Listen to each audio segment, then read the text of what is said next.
adil koşullarda baş müzakereci olarak demokratik müzakere sürecini yürütmenin, barışı inşa etmesinin koşullarını açmak boynumuzun borcu, tarihi sorumluluğumuzdur.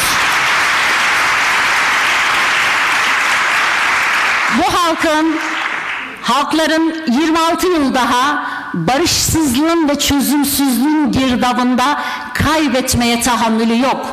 Olmasın zaten. Tek kaybedeceğimiz can, tek kaybedeceğimiz özgürlük, tek kaybedeceğimiz mutsuzluk fazla artık. Buna yer kalmasın hayatımızda. 26 yıl önce biz Türkiye'ye silahlarımızla geldiğimizde Ankara'dan geldiğini ve devlet olduğunu söyleyen gruba ne istediğimizi anlattık ama onlar barışa cesaret etmediler. Biz silahların o gün susabilme formülünü söyledik ama onlar barışa cesaret etmediler. Bugün onlar yok ama yeni muktedirler eğer cesaret etmez iseler bugün 26 yıllık hikayenin ortaya çıkardığı sonuçtan kendilerini kurtaramayacaklarını bilmeliler. Çözümsüzlük kaybettirir, barış kazandırır. Tekrar bunu hatırlatmak isterim. Barışın inşası yalnızca silahların susmasıyla ilgili değil.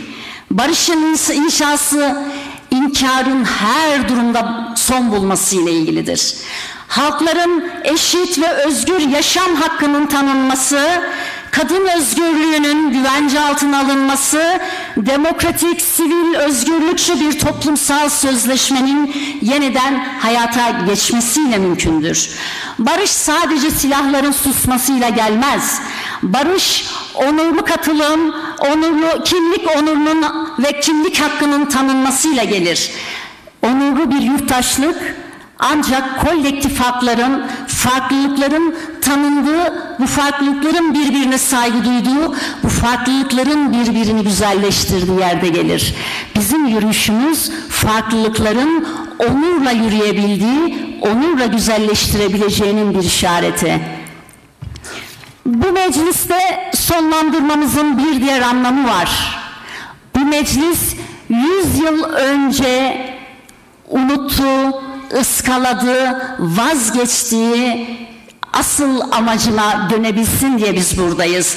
Bu meclise 100 yıl önce ilk kurulduğunda atfedilmiş rolünü, misyonunu hatırlatmak, rolünüze ve misyonunuza dönün demek için buradayız.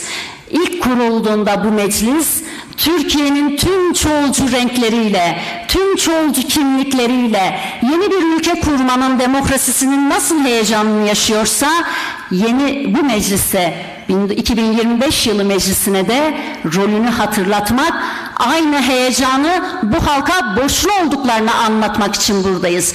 Yürüyüşümüz sürecek ta ki özgür, barışçıl, bir arada birbirine saygı duyan, birbirini seven bir toplum olana kadar. Ta ki ortak hayatımızın demokrasilerle, özgürlüklerle bezendiği bir hayat olana kadar. Özgürlük yürüyüşümüz büyüyerek sürsün. Sizleri de yürüyüşümüzün parçası olmaya davet ediyorum.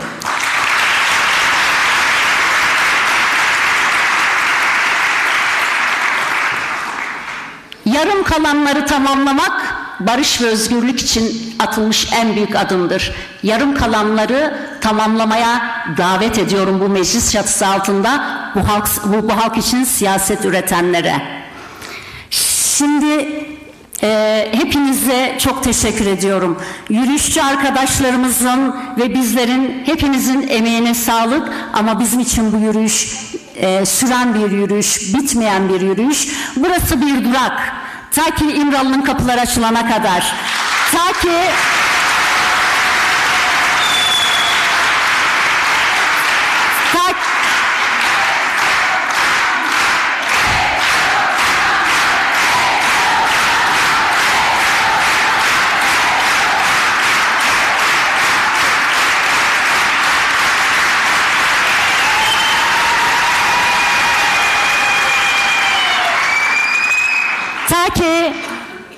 elinde silahlarla o dağlarda durup gelmeyi bekleyenler onurla gelip bu güzel hayatı birlikte inşa etmenin parçası oluncaya kadar.